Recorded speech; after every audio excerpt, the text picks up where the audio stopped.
Olá e bem-vindos! Já alguma vez pensaram que pode estar a acontecer uma guerra invisível, mesmo à nossa volta?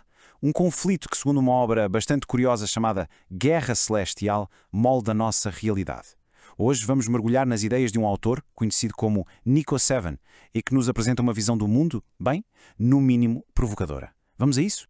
O texto começa de uma forma muito direta. Atira-nos com um número sem qualquer contexto, 82%. O que é que isto poderá significar?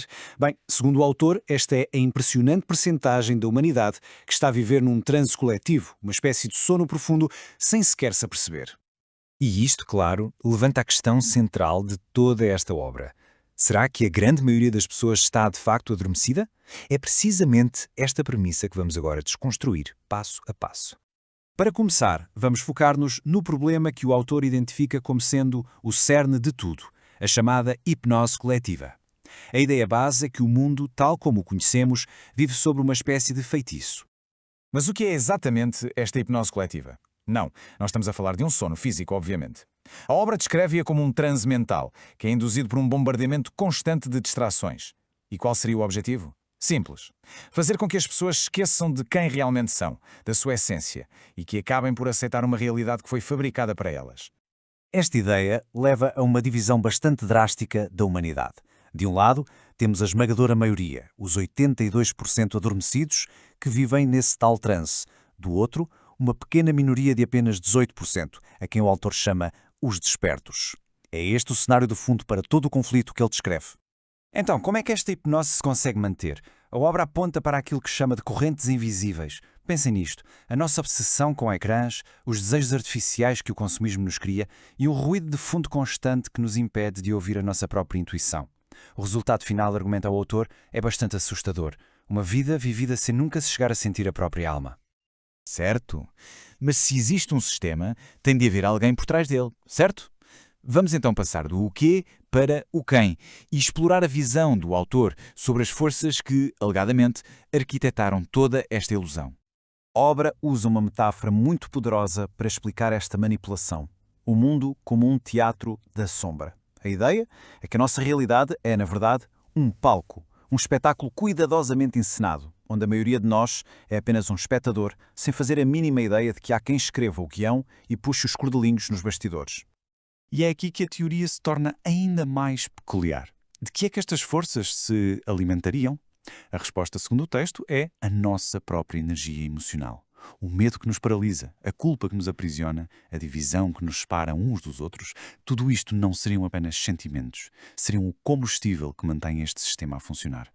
E a escala deste conflito vai muito para além do que poderíamos imaginar. O autor defende que esta não é uma luta apenas psicológica ou que acontece só aqui na Terra, não. É uma guerra cósmica, a ser travada em 3 frentes diferentes ao mesmo tempo. A obra divide esta guerra em 3 campos de batalha que estão interligados. No céu, descreve uma luta cósmica entre hierarquias de luz e da sombra. Aqui na Terra, essa luta reflete-se nos sistemas, nos governos que ele considera corrompidos e, finalmente, no homem, o palco interior onde cada pensamento, cada escolha se torna uma batalha. Mas de todos estes campos de batalha, o texto sublinha um como sendo o mais importante, o decisivo, o mundo interior. A ideia central é que, independentemente do que se possa passar lá fora, no cosmos ou aqui na Terra, é dentro de cada indivíduo que a guerra é verdadeiramente ganha ou perdida. E isto leva-nos, claro, à resistência. Quem são os protagonistas que lutam contra este sistema? Pois bem, são os tais 18% que, segundo a obra, conseguem ver para além desta ilusão, para além do véu.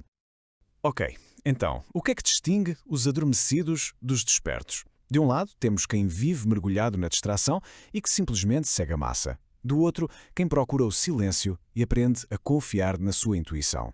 A diferença, no fundo, está em quem controla a nossa consciência. Nós mesmos ou o sistema?